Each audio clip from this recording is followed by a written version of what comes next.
people. It's been a while, but thought I'd bring out another guitar and do a little short mini review demonstration of it. This is a Danelectro U-2 reissue.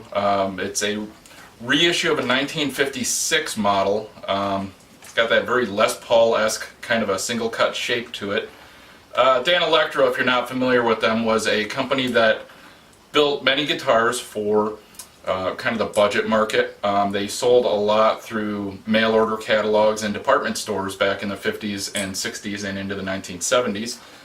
They made guitars under brands like Airline and Silvertone and things like that. Actually, some of the current Silvertone guitars that are being sold on the market look very reminiscent of classic Danelectro models.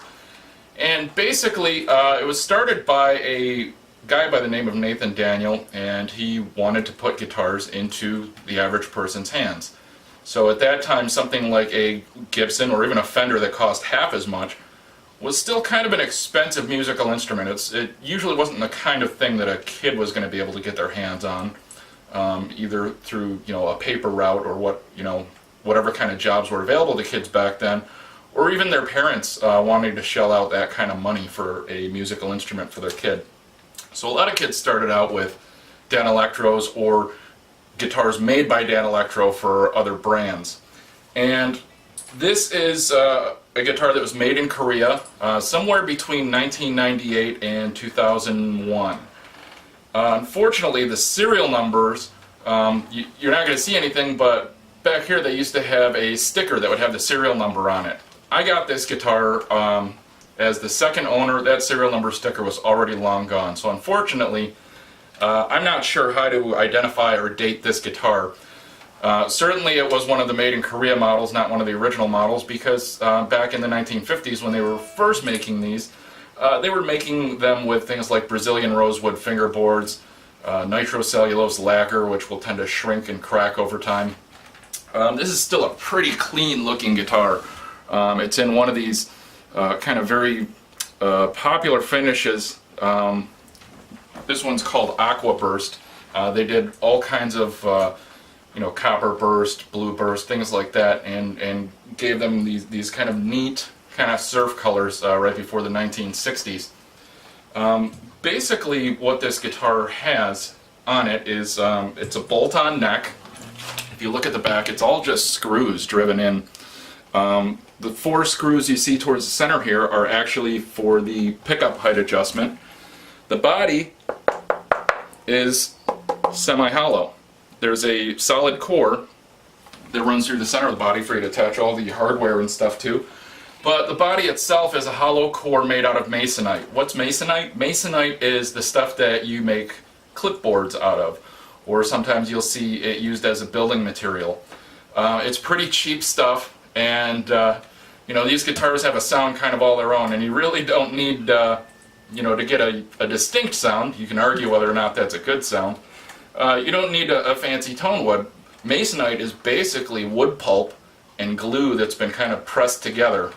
It's not the kind of thing you ever want to leave out in the rain because it'll kind of delaminate and swell up and things like that. But as long as you keep reasonable care of it, it is a relatively hard, rigid material. Back in the 50s, what they would do is they would make the top half and the bottom half, and then around the edge they would put this tape, and that tape was intended to do 2 things. It made it look fancier, and it also hid the seam where the 2 body halves were joined.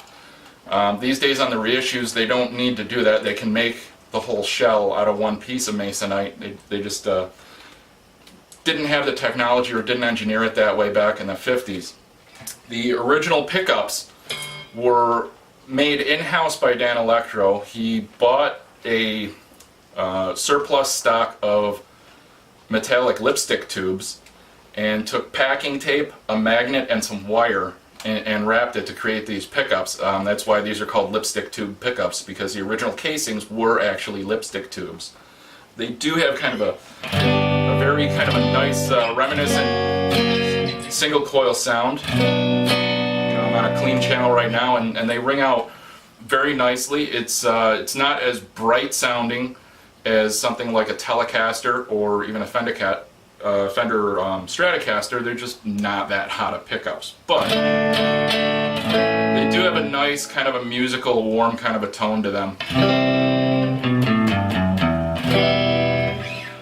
At various times over the years, Danelectro will reissue their guitars.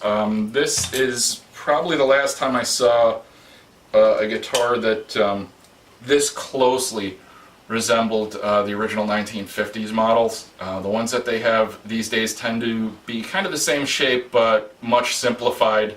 They don't always have the concentric volume and tone knobs. You have a volume control here and a tone control here, or it might be the other way around. I don't rightly recall. But what you do is you've got, in the space of two knobs, you've got 4 controls. So that was kind of a novel thing.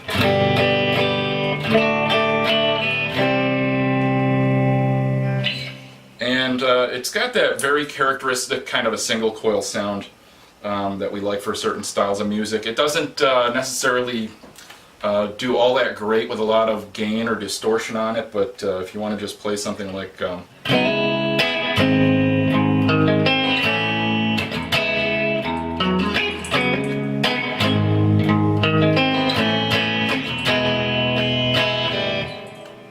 mean, it rings very nicely.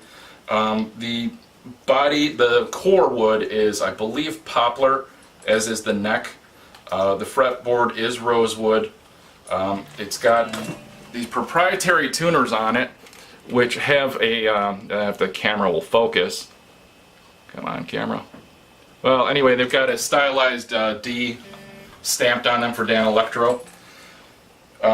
This is one of the late 90s, early 2000s reissues that had all the hardware done in bright chrome. Later on, they started making these with kind of towards the end of the, around 2009 time frame, when my other guitar is from, they started applying a satin finish to make it look kind of aged. The problem with those fake satin finishes is they're too even looking. It's not like a dull spot that you wore through. The whole pickup is that dull, or the whole bridge is that dull. So it just kind of comes off looking fake. But I would say, this being one of the Korean reissues, the pickups are not quite as hot as the 1959 dual cut reissue I have from 2009 that was made in China. That's also a great guitar, but they decided to make it in a different factory. So one of the things I noticed is the pickups are a lot hotter on that other one. But at the core, it's basically the same type of a guitar. It's a semi-hollow body made up with a masonite shell, a bolt-on neck, and just very, very simple features. This is what I call the original garage sale guitar.